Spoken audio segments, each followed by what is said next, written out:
Brandon, here's the deck lid. It's after the PDR got done with it.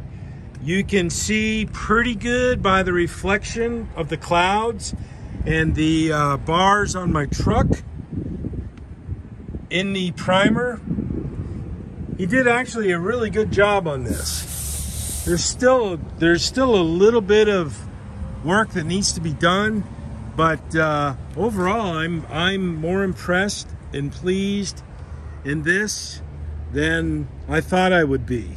So what I want to do is I want to bring the hood over to him today, bring this back to you ideally Tuesday morning. Maybe the hood will be done by then, also bring them both, but no later than Tuesday morning this will get to you. That's what I want to do. It's very difficult for me to get out there right now today on Friday, simply because it's just me, dude. There's so many things I'm working on, trying to get out of here. Okay, bye Brandon, see ya.